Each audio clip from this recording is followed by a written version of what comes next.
I have to wait. I think we're live even before it happens, but I kind of have to wait for the little Ecamm live button at the bottom. It does this little like bouncing ball of death that tells you, "Are you live yet? Are you live yet?" And you're like, "I don't know. Are we live? I think we are."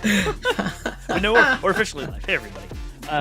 Oh, that's awesome, dude. It's been interesting. Actually, I just got this new shirt. This is a brand new Star Wars shirt that just showed up this afternoon. I found it. Get that out from an Etsy store called, where is it? In Between the Magic. Wow! In Between the Magic. They showed up on a TikTok. It was a TikTok I was looking at, and I was like, "Oh, this is a cool shirt." And it's Ahsoka, and it's a quote that she says that is what it's every citizen's duty to challenge. Their leaders, to keep them honest and to hold them accountable if they're not. And it's I don't know where she says it, but she says it in the Clone Wars at one point. And I saw it, I'm like, Ahsoka is my favorite character in all of Star Wars.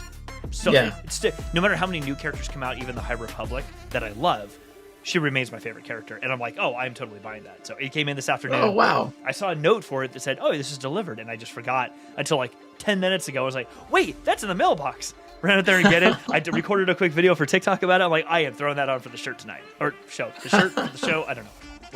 I think I'm a little delirious, so my brain is moving faster than my mouth. Oh, no worries. It was just Amazon Prime Day yesterday. Did you pick up any Star Wars related Amazon Prime items? I also saw a bunch of Star Wars stuff on Woot. And there was like a lot of t-shirts. There was a lot of really cool stuff. I will say I went on a small little spree. And in my model building, I picked up my A-Wing over here. And so, yeah, that's me and my sons are in the process right now of building out this A-Wing. And I will say that this is by no means the Legos that I grew up with. No. This seems to me like it's like this. It's a crazy amount of work that goes into building these things. It reminds me a lot of like, hey, get out! That's awesome. Yep. So the thing that my kids are really excited about while we're building this is I also got the Brinks Max with the lighting kit. Ooh, so yeah, we're gonna make these things light up too. Dude, that's so cool. But yeah, there was a lot of really cool Star Wars stuff that was all available on Prime. I totally did not. I held off because the last time there was a Prime Day, or last year, I went a little bananas and I racked up a lot, and I'm like, you know what? I can hold. It's all good. It's all good. I actually don't have physically any more room to put Legos. My latest Lego set, which is the shuttle from the Bad Batch. Which I think I said last time. I have that. It's still sitting here on this part of my desk, which this is kind of like a working space. But those things are still here because I have no other place to put them. And I'm actually looking at buying, at either building or buying some shelving and stuff like that from IKEA to like actually give me some more usable space back here. But I haven't done that yet. So the shelves, unfortunately, I bought more books like Shadow of the Sith. Came in. Hey, it's on. Really, really good. I actually ended up buying the audiobook because I wanted to be able to like do walks and stuff with it. But now that I'm like, I have this, and I have Brotherhood, and a couple others. I've been putting them up on the shelf, and I start to notice that the shelf is just sagging just a little bit. I'm like, I think I need to do something about this because pretty soon I'm going to be on a show or on a WebEx, and one of these shelves is just going to start cracking out of the wall. I'm like, yeah, I don't need that to be a thing. It's funny. You were talking about the books that you have, and I also know that you have. You also did a little bit of reading of the Legends books, the books that were kind of like the pre-Disney acquisition. Yes. And I know that we're going to jump into the show here soon, but did you see the TikTok on how and it was basically called how Disney can reboost Star Wars, and it involved the books from Legends? No, I didn't see that. Oh, it was a really interesting. People do videos like that about like you should go get this character or this storyline from Legends, but I haven't seen the one you're talking about.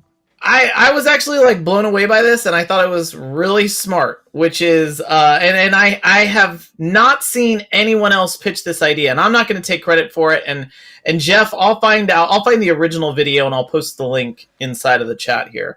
And I'll go back and add it to Twitter too, because I want to properly attribute this idea because I think it's brilliant. Star Wars obviously has a lot of different properties. We're going to be talking about them. They've got streaming shows. They've got movies. They've also got a lot of different like animated series. What this pitch is to turn the Legends books, like the Thrawn series or Shadows of the Empire, for example, and turn those into classic 2D animation. Nothing fancy. It doesn't even look like Clone Wars. Just 2D animation that can look like the Ralph McQuarrie concept art. It can look just like that. And we're all familiar with that. That's what plays at the end, like of a Mandalorian episode. That's the artwork that plays. It's that style, and basically use current and even new voice actors to fill in for those roles. I mean, you could even pull in Mark Hamill, and also, instead of making those a series, make those small animated movies. And you're not necessarily restoring the Legends pieces to canon, but rather you're just using a bunch of really great stories that everybody knows and loves, like Shadows of the Empire, and just make it reconnect with that group of people that can remember those stories and want to share it with the new generation. That's interesting. I hadn't heard that, but I like that idea of basically giving them a home outside of just the books, but not necessarily making them a whole new property, like inject them into the existing series they're trying to build out, or, trying to make them big, huge productions. Like, almost sort of give them like a repository of, we're going to turn these into what you described, and they can just live here, and you can just go watch them at any time, and gives you a different way to consume all these other stories. And hell, even call them like Star Wars Legends. Yeah, and you can make it like a repository, literally, of these are legends. This is Joanna should be here for this. This is like a mythos of Star Wars, like legends from the past, or something like that. And like that would be a really cool idea, because then younger people, or I shouldn't say younger people, but people who are newer to coming into enjoying Star Wars, regardless of their age, could watch it as like, if you're interested in what a lot of us were excited about, but these are considered legends, let's just think of them as almost like mythological tales that were told by somebody. We don't know if they're real or not. They're just legends.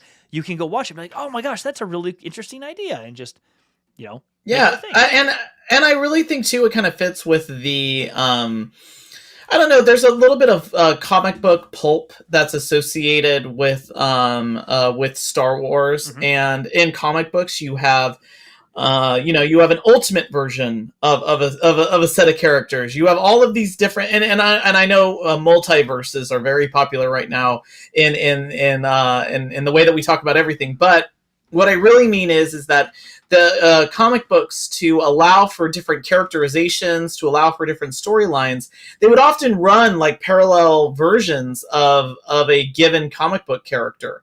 And so I think that this is actually okay to do. It doesn't, and again, these are stories from a long time ago, a galaxy far, far away. Maybe exactly. Someone got them wrong. And I like this idea too of it being old school 2D animation. Like just it doesn't need to be that kind of third dimensional, because you can reserve that look for the Clone Wars and the spin-offs. You can reserve that look for Rebels. You can reserve that look for every other part of that new property stream. In fact, I think that visually they should look different. Just like in comic books, when you had different setups, like All-Star Superman looks a lot different than the way Superman was drawn in the comic books at a similar time. Mm-hmm. Likewise with the comic book stylings that were for like the Dark Knight Returns. That looks a lot different than the other Batman comic books at the time. So I think it would be great to see those stories at least find a home in, and I saw that pitch on TikTok. I loved it. That's a really cool idea. I like that's interesting. I have the first books that originally got me into Star Wars, like more than the movies, like I saw the original movies, but like really got me into appreciating Star Wars in a different way was the Jedi Academy trilogy from back in right on. the night, like 93, I think is when it came out. or something around that time period. And I really loved him because it told this whole other side of like what logically seemed to be the next step, at least for me, or one of the next logical stories in Star Wars of Empire's fallen, Luke becomes a Jedi, he wants to rebuild the Jedi Order, and look, there's a Jedi Academy, and that's what and people, and they're like people like what's his name, not Wexley, Wedge, are like helping to rebuild planets and things like this. So it's like, oh yeah, these were, to me at least, they initially felt like logical next steps in the what could be the story. I was like, oh, that's really interesting if you want to do that. But yeah, I could see that. I could see sort of a carrying it on. I'll be honest, I've never felt the same fascination that a lot of people feel for the Legends books. Like, I enjoy them. Don't get me wrong. I enjoy the stories. Some of them. I enjoy some of the stories.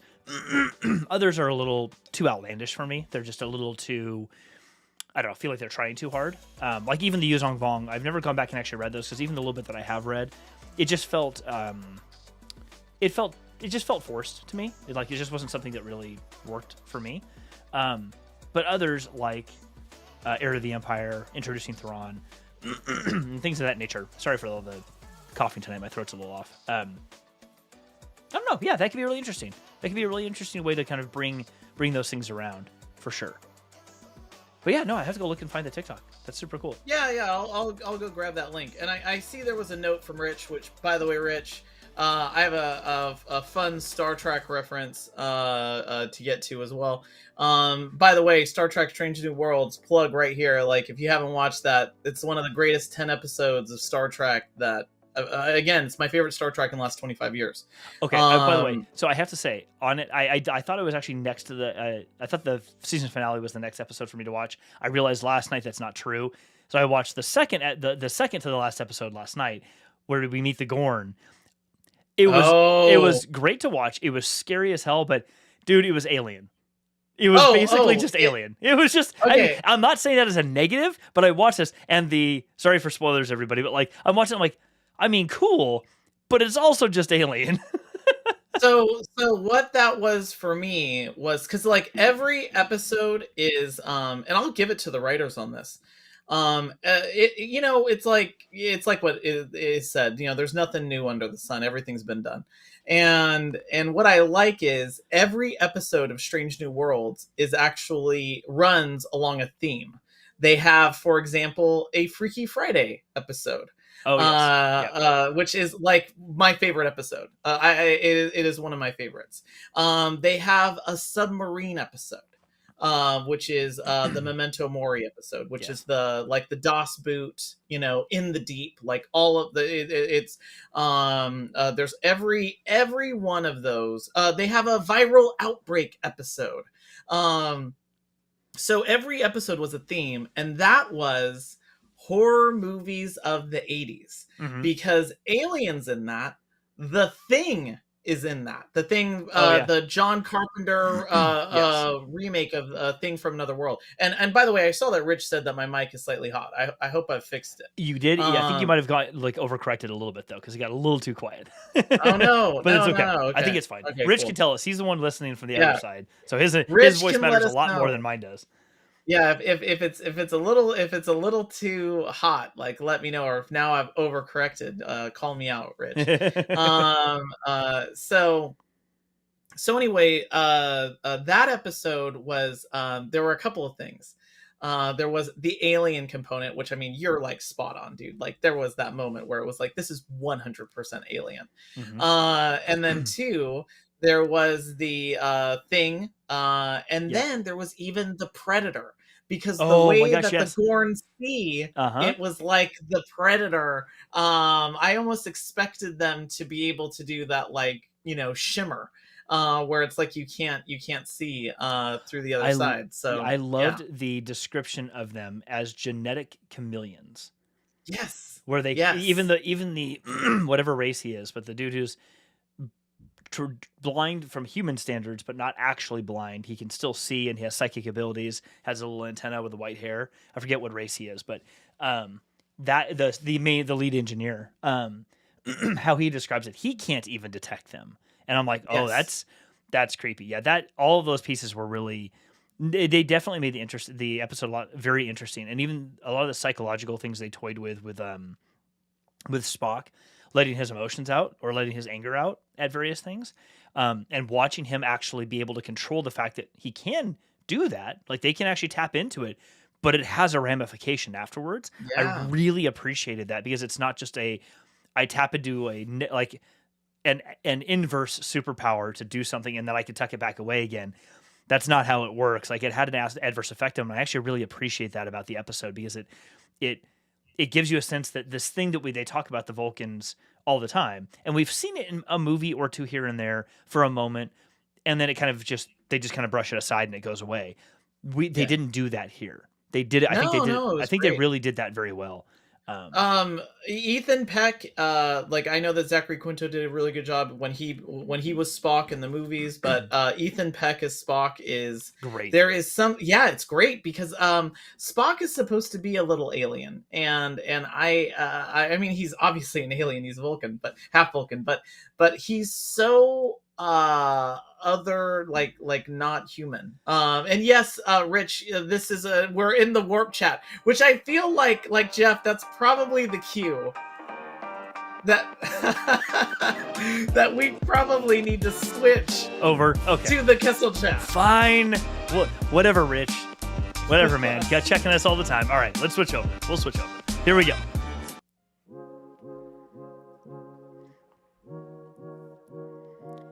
So we stepped out of one, and now we stepped into the Kessel chat.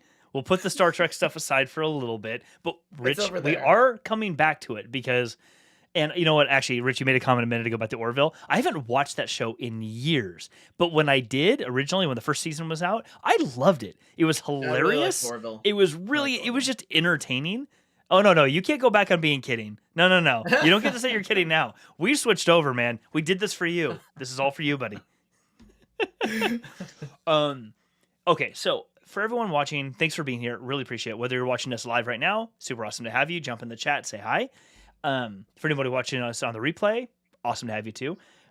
Subscribe, like. Actually, really, we appreciate the likes. Huge help. And we're at, I think, 81 subscribers as of today, which is super rad. And as soon as we get to 100, we can get, amongst other things, we can get ourselves a nice little custom URL in YouTube, which will be great because it'd be much easier to direct people to the channel at that point. But please like and subscribe. We appreciate it. In the image that I put up for the thumbnail image I put up for the video, I put a bunch of, we're going to talk about what's above Ryan right there, Kenobi wrap up and some what's coming things, or a lot of what's coming things. But I put into there a number of images of upcoming properties from Star Wars. But as Ryan reminded me when we jumped on in the pre-show, or the pre-show, I guess, that I didn't catch everything. So that's a couple things we're going to kind of jump into. But I wanted to give us both time to like just get our final like woosah out for any last remaining Kenobi emotions we need to put out there and say to anybody before we move on to like all the new coming hotness from Star Wars. So Ryan, you tell me, man, what's still floating around your chest a little bit that you need to put out on the table, and then we can move on.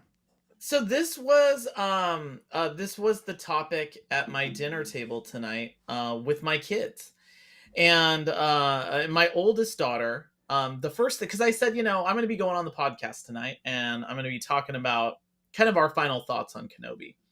And my kids, especially my oldest, who's the most familiar with the show, she was asking me, well, what are you gonna say? And I said, well, last week I said that I liked it a lot, and I actually hope that it ends, because but I know that it's not. They've already been greenlit for a second season.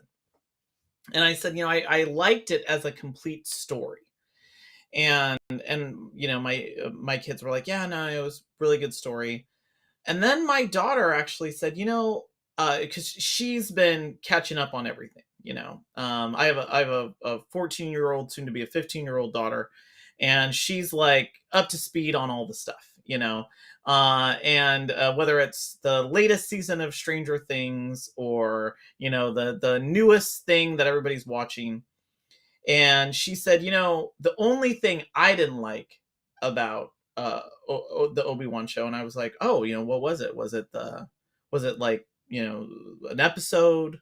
Was it the storylines, a character? And she said, no, I didn't like how they just mercilessly took the young actress that plays Leia apart online. And I have to say, like, we haven't talked about this yet. I think we talked a little bit about the Riva controversy, the Moses Ingram, and kind of the conflicts that were happening online over. But the reason why that came up and it became the thing that we talked about was I feel like there's a part of our fandom that I don't know why, like it's like they're just waiting with bags of tomatoes to throw. And the young actress that played Leia, it's hard being a child actor. Like it is. You're having to carry a lot. And it was funny because we ended up talking about Stranger Things and the kids that had to carry those episodes, and how hard that is to be able to be a dramatic actor at a young age. And our conversation naturally got to Jake Lloyd, who played Anakin Skywalker in episode 1, and how basically his experience from that like ruined his life. Mm-hmm. And I don't mean to say like I wish him the best. I know he's been having some problems, and it's been a struggle for him the last 20 years. But yeah, I was totally amazed at how this young actress was basically given the Jake Lloyd treatment. And it's like, she's just delivering the lines. She's doing a job. They're doing they're casting these characters. But yeah, that was something I don't think we've talked about yet, Jeff, which was the outside, all that stuff that was happening outside the show that obviously even did my daughter. Yeah, it's the number of videos I watched. I mean, we've talked about this. A lot of the stories and stuff or the shorts I post on YouTube come from TikToks I've already made.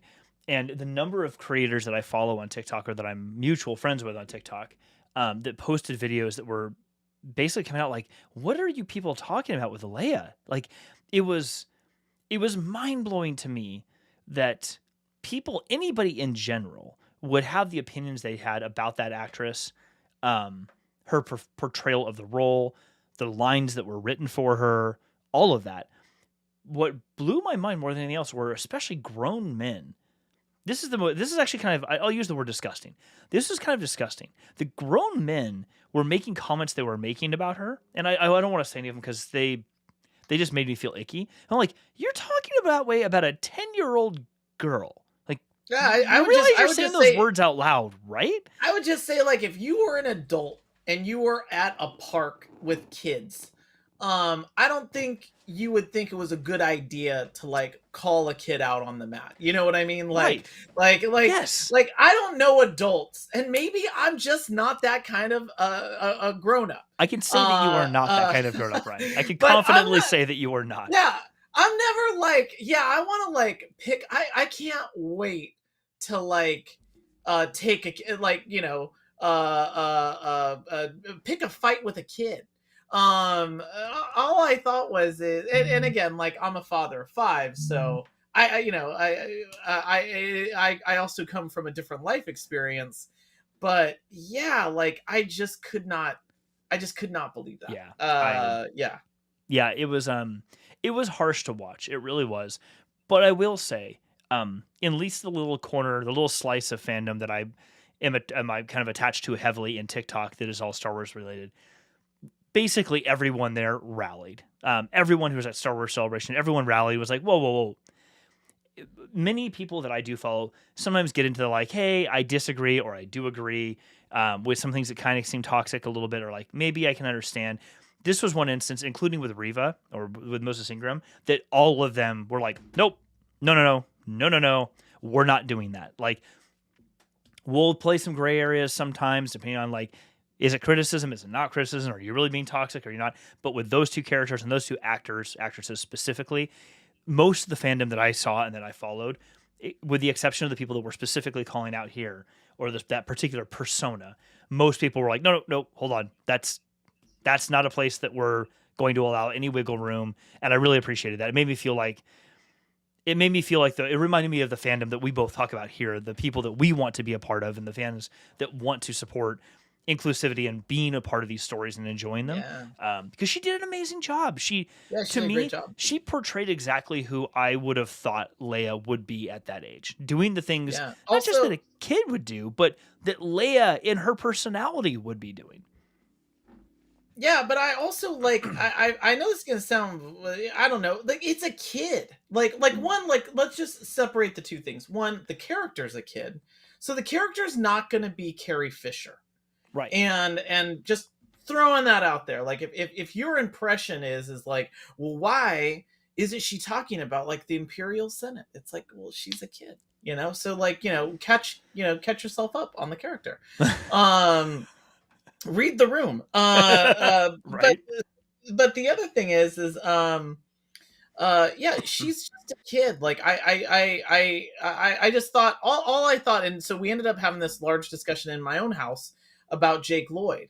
And I'll be honest, like I remember seeing that interpretation of Anakin, and I know that yippee, all that stuff. And I at no time was like, Jake Lloyd, come on.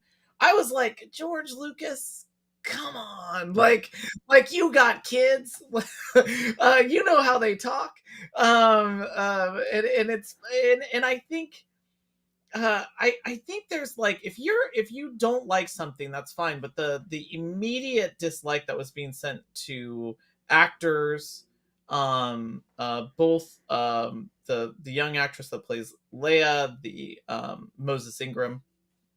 I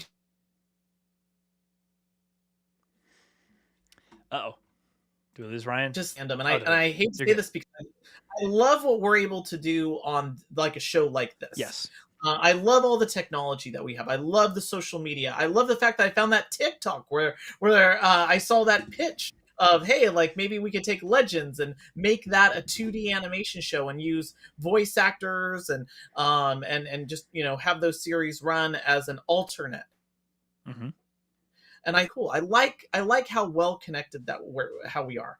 And then simultaneously, I hate it, because that's why people can find themselves in echo chambers, and it's in politics, and it's in fandom, and it's in so many things, where if you don't like something, now instead of just being like, I don't like it, now you can go and find another group to hate it with you.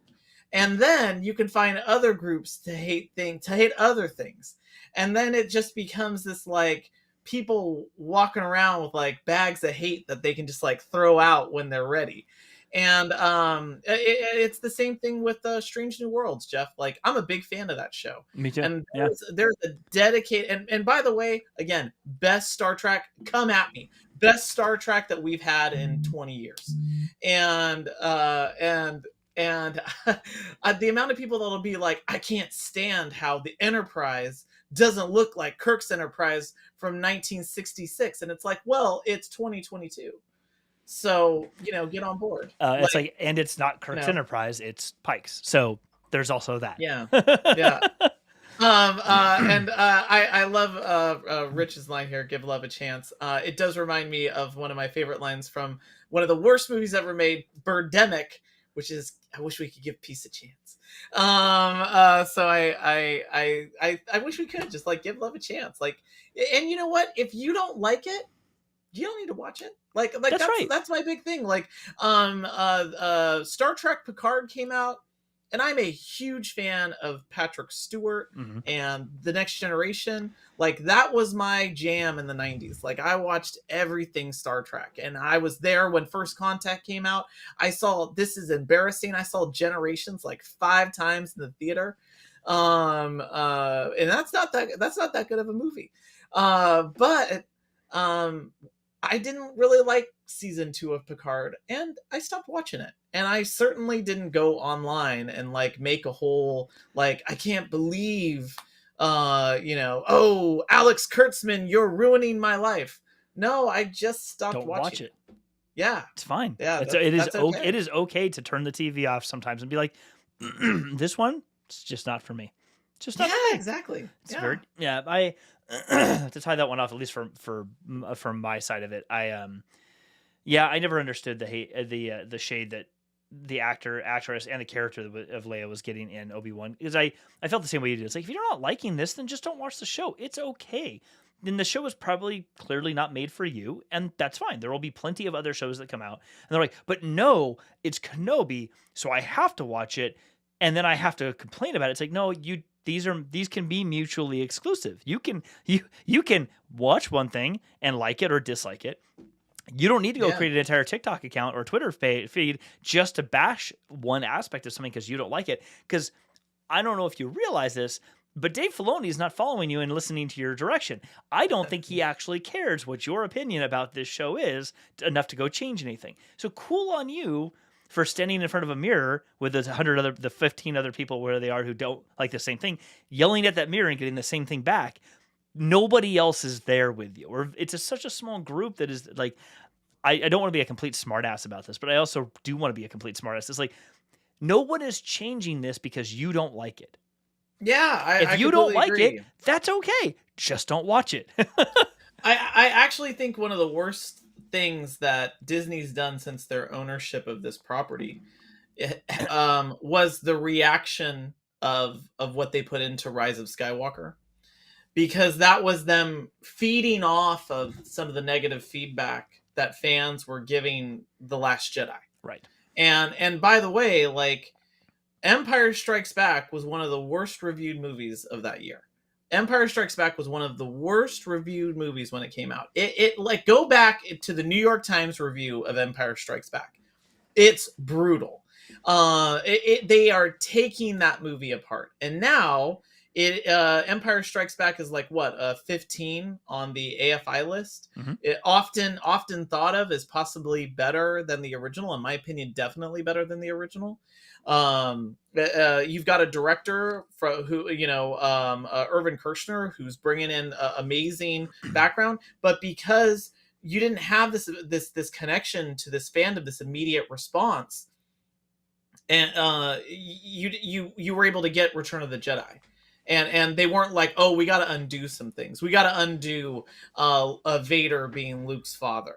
I think that's what happened with Rise of Skywalker, and it opened the door to the fandom, which was, oh, if we complain loud enough, they'll give us what we want. The same thing happened with the Snyder Cut and Justice League. If we complain loud enough, we'll get what we want. And I think I really think that was a misstep there. Yeah, was starting to build those things. I will say that the Snyder Cut is an exception to what you're describing, or it's a clear exception because the Snyder Cut is a better movie than what originally came out. The original movie that came out was, I don't want to call it a joke, but it was it's a bad movie. The Snyder Cut was a really intense and dark movie. I was like, oh crap, this is the type of DC stories that I assumed DC was. It's actually why I never read DC Comics, because I always assumed they were this dark. And I'm like, oh yeah, that's exactly what I assumed these things would be. That was good. But to your point, going back to your actual point, doing what they did with Rise of Skywalker, I'm with you, it sets a bad precedent. And the problem with it is fans, by and large, have no idea what they actually want. They know what they believe they want. But the problem is that they aren't storytellers. And specifically, they're not movie storytellers, and they're not screenwriters. They don't know, unfortunately, like J.J. Abrams, how to end a story. They don't know how to tie off that package when they're all done. And so they're like, I want all of these things, and you didn't give me all of these things. Okay, here's all these things. Well, this movie's not very good. Yeah, no... ish, because this isn't actually a good story. You just asked us to put a bunch of stuff on camera, so we did. But that doesn't make for a good story that's compelling and interesting and emotionally driven. It's just things on the screen. And I'm with you. I say often that when I have people ask that Rise of Skywalker is my least favorite Star Wars property. Actually, I shouldn't say that. It is. No, I will say it is my least favorite. It's really tied there with Star Wars Resistance, the animated show. Those two things are tied for like my least favorite properties. I can't watch Resistance. But coming back to me, you said a second ago, I watched like 8 episodes because I'm like, I've got to give this a chance. And after 8 episodes, the first season, I'm like, this is not a show for me. And I haven't watched it again. I don't go online like lambasting it. I just don't watch the show. Someone asked me about it. I'm like, I haven't watched it. I've watched a little bit, but it was a little campy, and it just It wasn't my style of show, so the artwork was beautiful, and I absolutely love that new way of visually representing it in an animated series. The storyline and how it played out just didn't work for me. Okay, so I just don't watch it anymore. It's not a big deal. Yeah, and I'm kind of the same mindset too. I just, and it's funny because I by the way, like I see the comments. I would agree. Snyder Cut definitely a more superior movie to the Joss Whedon like mess of like that's like watching two movies. It's weird. But I don't like the idea of when I was a kid, and I was at home and I wanted to eat something, my mom would make dinner, and then I ate what I got, and then when I'd complain, my mother would say, I'm not a short order cook. I'm gonna cook what we have and what I want to cook, and if you want to eat it, great, and if not, you can go to bed hungry. And this is kind of my belief, and I think you got to be an artist first. Yes. Agreed. You've got to craft something first, and then you've got to just tie it off and be done. In fact, I feel like that even happened with Star Wars, with like the never-ending updates and special editions of things. It's sometimes you gotta you gotta say it's done. McClunksky or whatever Greedo says now. But I what I mean by this is that I think now creators and studios have an unhealthy relationship with the fan base. I agree. And I mean, it's even things like you got to almost let certain things also live and breathe for a little while. Like, to me, The Last Jedi is the superior movie of all of the sequel trilogy. Agreed. 100%. Is by far like an amazing storytelling. Force Awakens is a fun movie, but is basically a rehash of the original trilogy. The thing that you got to do is, it's like Godfather 2. When Godfather 2 came out, it was a movie that people thought, like, this is garbage. This is terrible. They didn't like the jumping storylines. They didn't like the shifting narratives. Michael Corleone is even a less likable character. And yet now, in hindsight, it is possibly one of the greatest movies ever made. And that's where I keep trying to go back to this, is that I feel like it's got to be creative driven. Whether it's any of these movies we've been talking about, the Kenobi show, or even this new stuff that's coming up. But yes, Jeff, I'd love to hear your wrap up of Kenobi. I have hijacked us on a totally different topic. And Rich, we're going to come back to what you just said here in a second, because it's not just the Justice League. The question in general about series I want to get back to later, but we'll come back to it. To wrap up for me for Kenobi, it is. I did a TikTok actually on this the other day. I keep referencing TikTok. Sorry. I did a TikTok on this the other day. It's all about all the different. It's like ranking the top the 7 Star Wars series that we have available to us now. Rank them in order of which ones you like the best, top to bottom. And I put, this will be my explanation for you. I put Kenobi second, the Clone Wars first. And I did that not because the Kenobi was not an amazing show. It's one of my favorite TV shows, period. Even short season shows I have ever watched. And for me specifically, it's because I had an emotional connection with my own anxiety and things like that I have dealt with, that I saw myself in those parts of Obi-Wan. And so when the story played out and got towards this kind of arc, beautiful arc and circle that kind of wrapped up when it was all done, I saw myself in it, so it emotionally drove me to really connect with the characters and all that. So I thoroughly enjoy it, and I think it goes beyond the things I've personally experienced. I think anybody can find themselves in the variety of characters there. Very well made show, very well acted show by all of the actors to convey things that don't require action necessarily, or even dialogue in a lot of cases, to get across the story they're trying to tell. I feel like they really played dialogue and action really well with straight acting, and then the combination of an actor's facial expressions, body language, and music, so that it had a really nice balance. I loved it. There was a flip side to that I was actually just about to tell you, and I forgot what it was. But I put the Clone Wars first. And the reason I put the Clone Wars first above Obi-Wan, and I think it gets to my feelings about Obi-Wan in general, the Kenobi show in general, is Clone Wars has a special place in my heart because it was really the thing that got me back into Star Wars. Like the Genndy Tartakovsky stuff that came out, I enjoyed it as much as for what it was, but I didn't enjoy it that much. Like it was, oh, this is cool. Cartoons. Oh, I'm learning some story. But I didn't enjoy watching it enough to be like, oh my God, I would watch this every single week as long as it came out. It was more of like, oh, that's really cool. Oh, wow, I didn't know that's how that thing happened to Grievous. Sweet. I mean, that was about the experience. That was the end of the experience for me. I came to it also a couple years after it released, but still, I was like, I gained knowledge from it, but there was no experience that I really felt as a result of it. Clone Wars, however, I can still go back and rewatch Clone Wars over and over. I mean, Rebels I can too, but Clone Wars just has a special place for me because it's the thing that got me back into, oh my God, I really love Star Wars. This is what's been missing from my life for so long. Like it got me back there. So Kenobi has done a special thing for me at this point in my life, but Clone Wars got me back into Star Wars. And for me, that's going to be, Kenobi is always going to be amazing, but for me, it's always going to resonate, at least for now, as it resonates for me because I'm in a place in my life where it resonates. Later on, it'll just be entertaining and I will thoroughly enjoy it. It won't resonate the same for me in 10 years. It will be thoroughly enjoyable to watch. It just won't be the same thing. And I'm okay with that.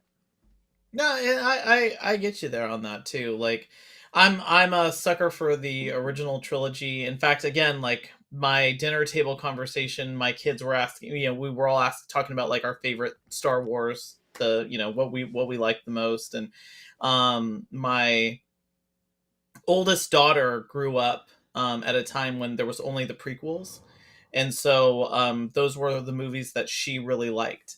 And I grew up where it was only the original trilogy, and those are the movies that I like. And my kids really like The Force Awakens and The Last Jedi, and those are the movies they like. And I would say, just like you, like I have moments where there's a Star Wars property that really brings me back. Like I was like fully into Star Trek, and then the prequels came out, and I was like, oh my gosh, I forgot how much I love Star Wars. And then episode 1, like for good, bad, or otherwise, I saw that movie like a ton of times in the theater. And again, like I know that I think I was just sharing this with you before, but I still even have the ticket from the very first showing that I saw of episode 1. And then I was Force Awakens was that for me again. Like I remember when Force Awakens came out and I saw the midnight showing. I had a race I was in Philadelphia at the time, and I had to get back home for the midnight showing, and I was like pretty much doing everything I could to get there. Right now, that series for me, the thing that brings me back to Star Wars that I can watch at any time. If someone's like, "Oh yeah, do you want to watch this?" I'm there. It's The Mandalorian. Oh, like yeah. Okay. Any time, like the Prisoner episode 6 of The Mandalorian, The Prisoner, is one of my favorite episodes of television, not just Star Wars. That is a tight set. That could almost be a bottle episode, except for the fact that is a new set. But what is that? Like, I don't know, 4 hallways. That's and it is thrilling. The acting, everything about it is great. And so for me, Obi-Wan is a show that, again, I always kind of take it as like, it's like catching up with an old friend. I'm really glad I got this part of the story. I'm really glad that we got to see this. I honestly would have loved more production value. If I could go back and do something, give them more money. Because there were scenes that were shot dark or shot tight, so that way, because I know they didn't have as much money as they would have had on a big budget movie. Right. I would have loved for them to have more money. Because I think that would have been a boon for the production design. But I really enjoyed this, but it is one of these things where it's almost like a visit with an old friend, and now I'm done with it. Like, yeah. I really enjoyed it. I enjoyed it for what it was. But like you, yes. Is this going to be the thing that I'm like, oh my gosh, this is the Star Wars that I love right now?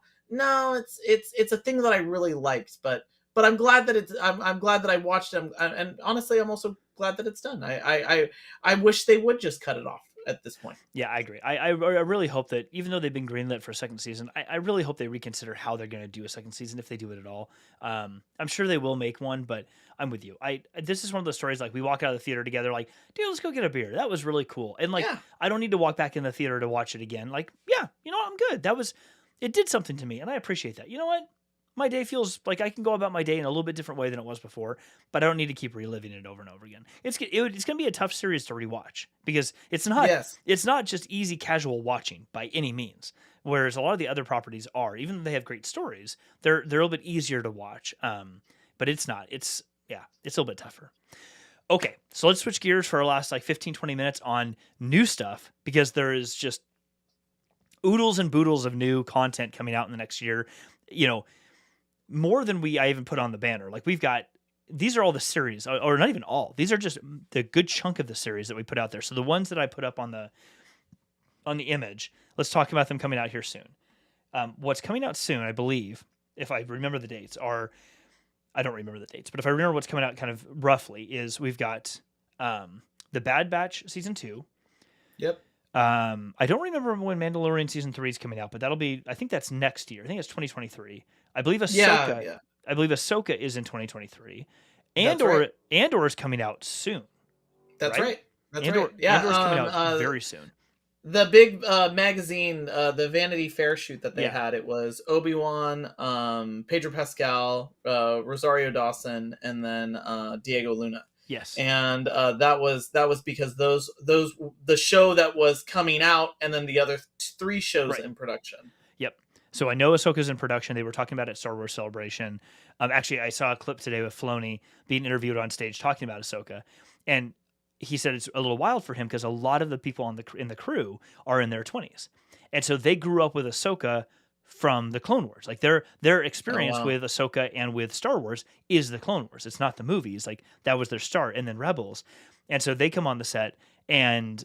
He said when they all get to go to work, they're having a good time. And it's like Rosario comes out in costume or in makeup and ready to go. A lot of them are sort of like kind of in awe. And he's like, oh, okay, this is really cool, but we actually have to get to work now.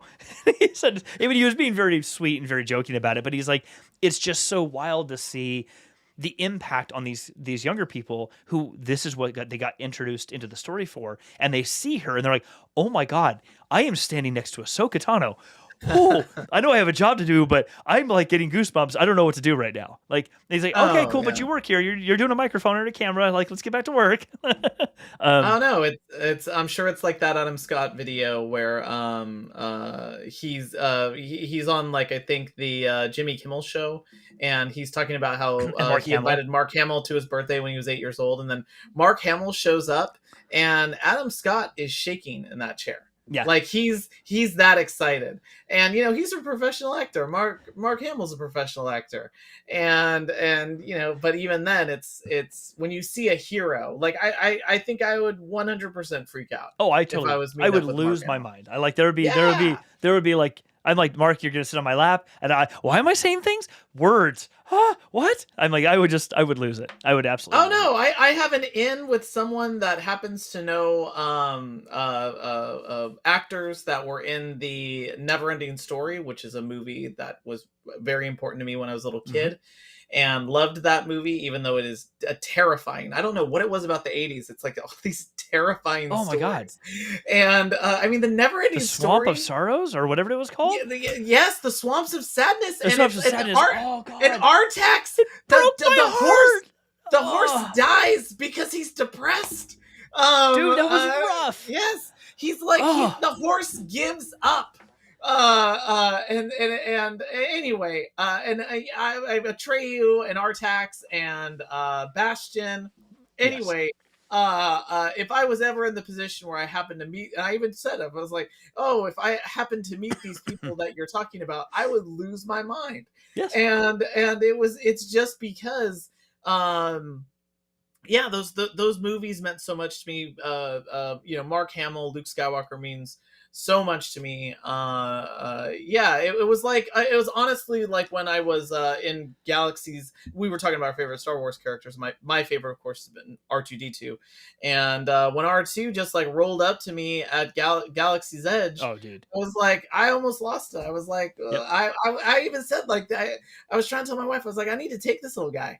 I know he doesn't do that much, but he seems like he might be able to bring some barware around. I mean, that's always useful. I mean, yes, he did it for Jabba, so he could clearly do it for the Rose household. He clearly could do it for the Rose household. But you're right. There's all of these shows that are coming out. So many things that are coming up. They are. And I don't know a lot about all of them. So Ahsoka, we know. I don't actually know what the storyline is going to be. A few things that we do know about Ahsoka, obviously, Rosario Dawson is reprising her role as Ahsoka. I apologize to everybody, but I do not remember the actors' names who are playing some of the other characters. But Sabine Wren from Rebels is going to be in it. That character. I believe Hayden Christensen will be reprising his role as Darth Vader in some point or in some way in the show, I believe. We also have, I forget the actor's name, who's playing Ezra Bridger from Star Wars Rebels in some fashion. And I'm almost 100% certain, I think they've officially confirmed it. No, they have officially confirmed it. That's right.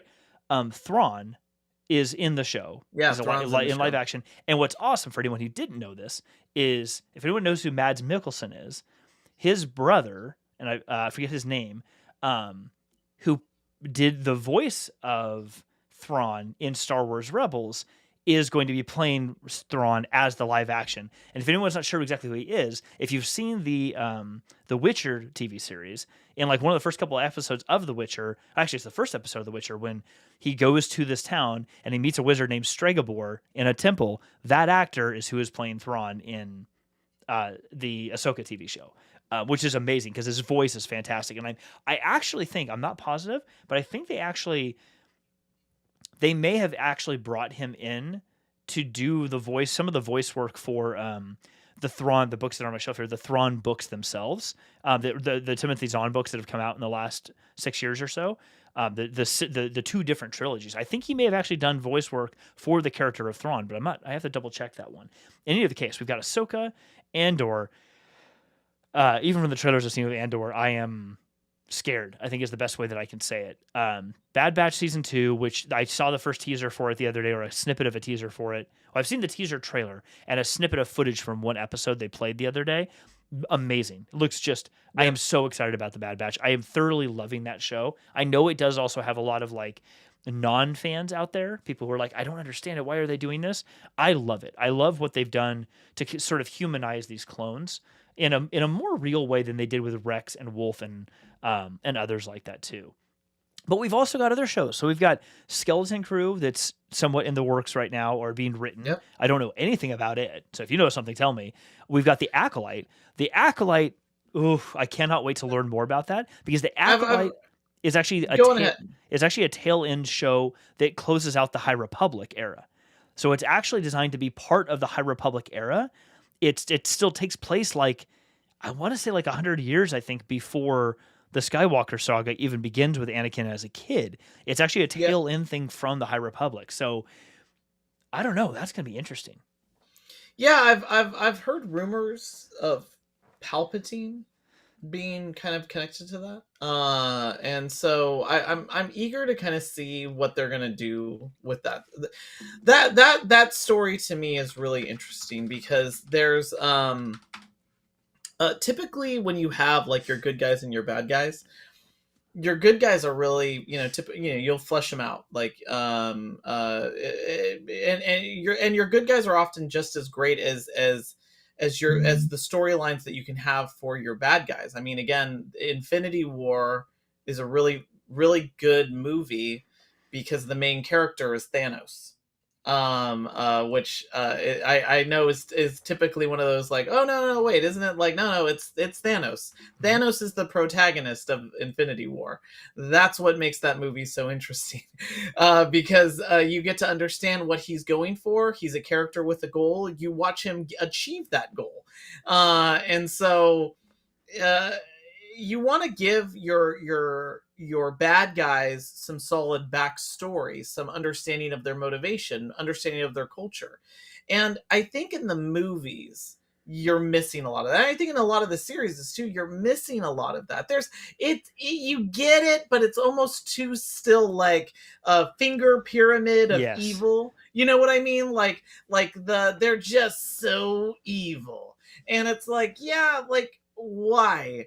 And again, you and I have both read comic books. We're both familiar with the legends. Like we could probably both talk about like, oh, the origin of the Sith and the Sith, the original Sith people.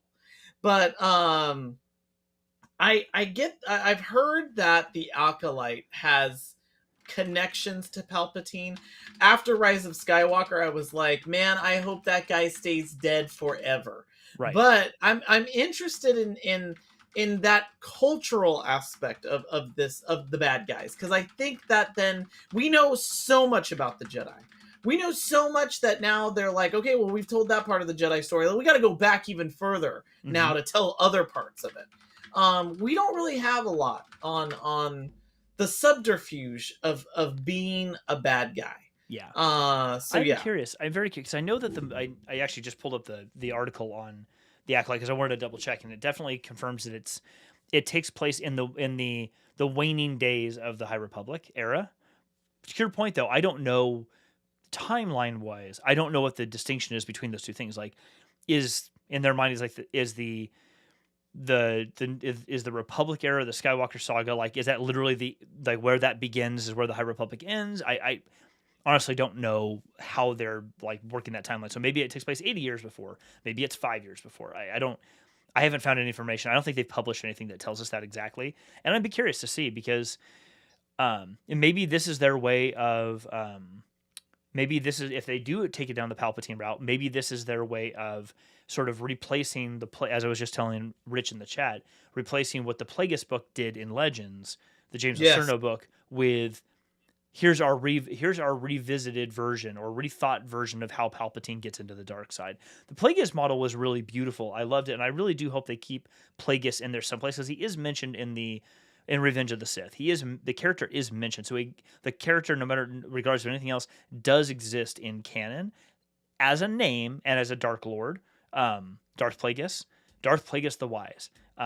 That's the only official name we have for the character. Everything in the Lucerna book happens to be non-canon at this point, but maybe the Acolyte is a revisiting of here's how Palpatine came about. Here's how his journey started, which could be very interesting. Like the Lucerna book is a rough one to read because it's purely from the perspective of the Sith, but it's not pure. It's very much like the Tarkin book that I think the same author wrote. It's very much more dry, I guess you'd say. It's not an action-filled book per se. It's more of here's the backstory and how they got here. But to your point, it's very much like watching Thanos, because when you listen to, especially Plagueis, when you listen to him talk in the book, you're like, I don't take this person as a bad guy. He has a goal. He's going after that goal, but it's all about subterfuge and doing these things.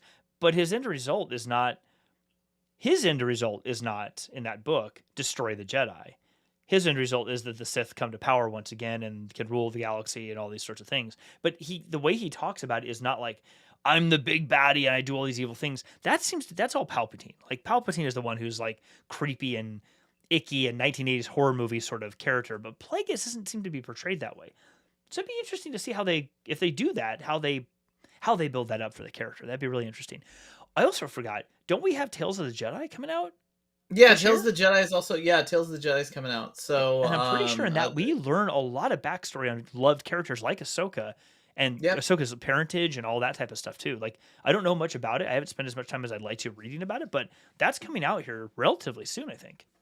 Yeah, I know this is gonna sound funny. I actually work really hard now to not learn a lot about the shows. Like the level of which you're talking about it is about as much as I like to learn about it too. Okay. Like I like to learn just that surface level and then kind of let my mind kind of start to piece those things together.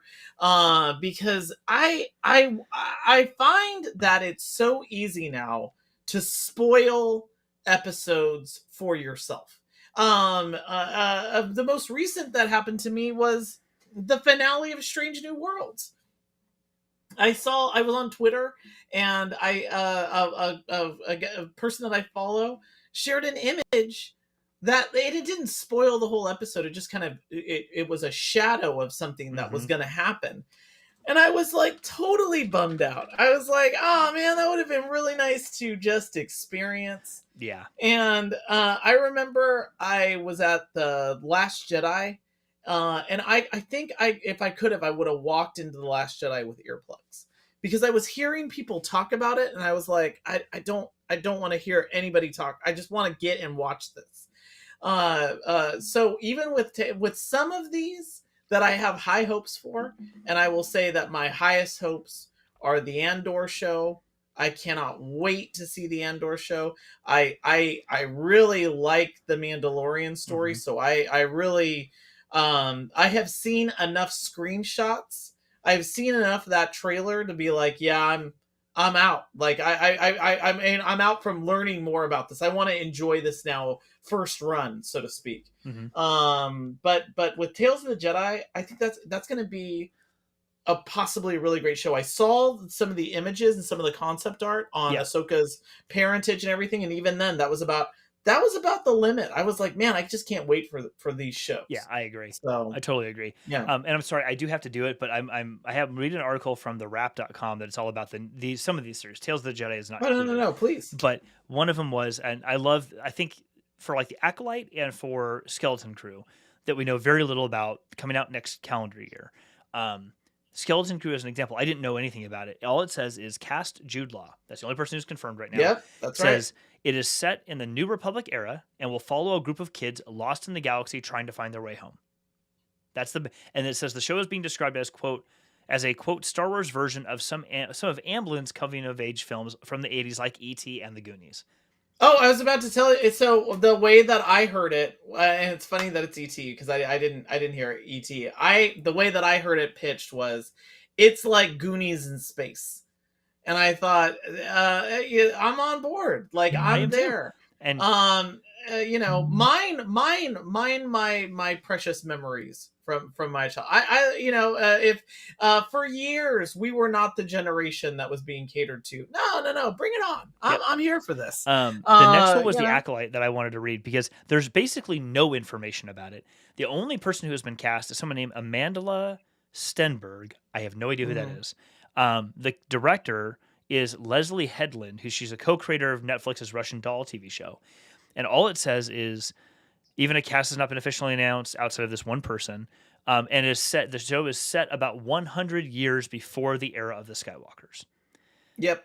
And all the quote says is, a lot of these characters haven't even been born yet. The director said, we're taking a look at the political and personal and spiritual things that came up in a time period that we don't know much about. Yep. The Leslie Headland, also hilarious. She was featured on an episode of How Did This Get Made? And she was one of the guests. How Did This Get Made is a podcast where they take apart movies that I grew up with. And it's just funny. It's like the whole concept is how did this movie get made? And Paul Scheer, Jason Mantzoukas, June Diane Raphael are the hosts of that show. And Leslie Headland was on there, and she was just hilarious. I want to say her episode was they did the Lawnmower Man. Oh God. The Pierce Brosnan, Jeff A. Yeah, I could be wrong on that, or it could have been the Mario Brothers, the Super Mario Brothers movie. Either way, she was on that episode. She was on one of the episodes, and I remember thinking, oh wow, she's very creative. And Russian Doll is also a really very creative storyline. She's an incredibly talented director, writer, comedian too. I mean, I don't know if she does comedy as much, but I mean, man, she was funny. So I saw that she was involved in this show, and I'm really excited to see what she'll be able to build. Yeah, me too. So there's just, to kind of wrap up for the night, there's just so much content that is coming out over the next year. And this is visual content, like animated or live action stuff. And That's right. What I love about what Star Wars is doing, what Disney is doing, allowing all these different groups to create these different types of content, different storylines, is that as much as, and you and I have talked about it a lot, but I can't hype it enough, is so all these series we just talked about. There's a Lando series that's kind of very loosely in the planning, but according to an article I just read saying Donald Glover's a super busy guy, and they'll get there eventually, but not out there. There's the Rogue Squadron movie that is being designed to be filmed. You had asked earlier about the Taika Waititi stuff. I think that's probably a longer conversation at this point, because like we could probably go into it for a long time and we're already over the hour, and I want to get you to bed at some point. So, so maybe next week we dive into that one. Maybe we do the whole show on Taika next week, and like a revisiting of like how this could affect Star Wars in the long run. Yeah, because I saw, and here's another really good example of like just getting a tease of something. I saw the logo that Taika Waititi's Star Wars project is using, and it's like the 1970s Star Wars logo where it's like kind of stacked, except it looks like it's made out of rocks. And so I was like, oh dang, like what is this going to be? I'm a really big Taika Waititi fan. Thor Ragnarok is that's one of my favorite Marvel movies. It's like Winter Soldier and Thor Ragnarok. It's sometimes they're competing with each other. Winter Soldier is great because I'm a big fan of like the 1970s paranoia films. So like that is a what is that, the Robert Redford movie, Days of the 2 Days of the Condor or whatever. And that's like a reshooting of that. That's why it's so great that Robert Redford's in that movie. But yeah, Taika Waititi making Thor Ragnarok, Jojo Rabbit, What We Do in the Shadows. He's great. He's even his voice acting in The Mandalorian as IG-11. He's great. He's so amazing. So yeah, like I'd like to see what he's going to be doing. I'd love to hear your feedback, and maybe we could do this in the next episode on Thor, because I know you saw Thor: Love and Thunder. I have not seen it yet. Let's talk about it next week, because there's a lot to talk about with that movie. From my perspective, there's always criticisms, but I had a very positive experience with that movie. The one thing I wanted to wrap on before we go is that in addition to all these series we just talked about, it's not just the series. Star Wars: The High Republic Phase 2 starts in October. There's already 6 books that you can go pre-order on Amazon right now. 3 of them will be delivered like within the first month or two. They already have a date ready to go. Others you can just pre-order and they'll charge you at the time, but release dates are pending. But it's not in front of me right now, but Edge of Balance, which is one of their new manga series. I just read series 2 and they're book 2, and they will have more coming out in the next one. In addition to the High Republic, you have like Shadow of the Sith that just came out recently. This is a lot darker. Oh yeah, that's right. And more intense than I was expecting it to be. I bought it because I'm going to buy it, but whenever I see Luke Skywalker in those, I'm like, I'm a little burnt on the Skywalker era. I was like, I'm not sure I want to. Totally worth the read. 1,000% worth the read. I'm only not quite halfway through it, and it's blowing my mind. But in addition to this, we have in the same Skywalker era, generally, Brotherhood came out a couple months ago. That's all about Obi-Wan. The joke about like I've saved your hide like 9 times or 10 times, 9 times. That time on Cato Nemoidia, that doesn't count. This book is all about that time on Cato Nemoidia. That's exactly what this book is about. It's great. That's awesome. And then Padawan comes out. That's all about Anakin as a Padawan. That comes out like in a couple weeks, like 2 or 3 weeks. It comes out, and that should be delivered officially. So there's just a lot of other the comic books are still going. Star Wars: The High Republic comic books come back in October timeframe. Like there is so many other stories that you can get into if these series don't look of interest to you, or you're not ready for them yet, or they're not out yet.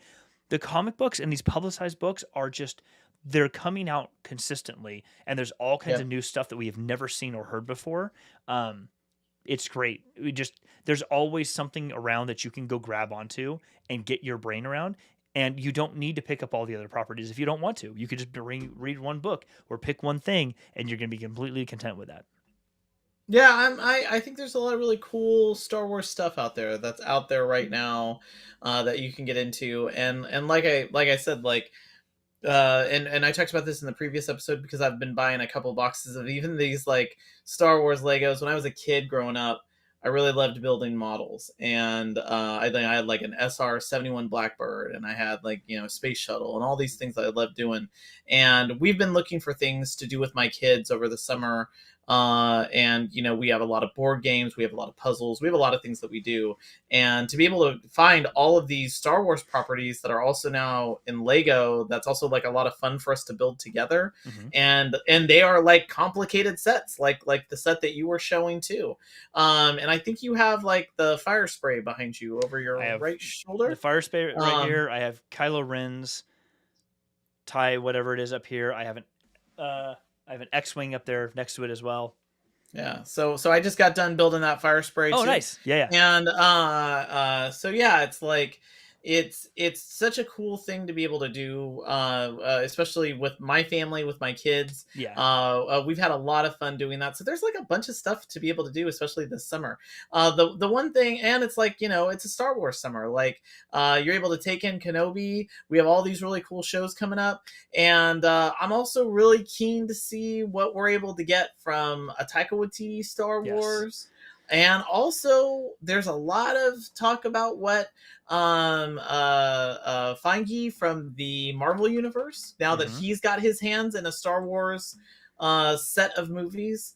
I'm really eager to see what that's going to be. And I still have hopes for a Rian Johnson trilogy. Please. Knives Out. If you haven't watched Knives Out, check it out. Okay. It is Rian Johnson at his best.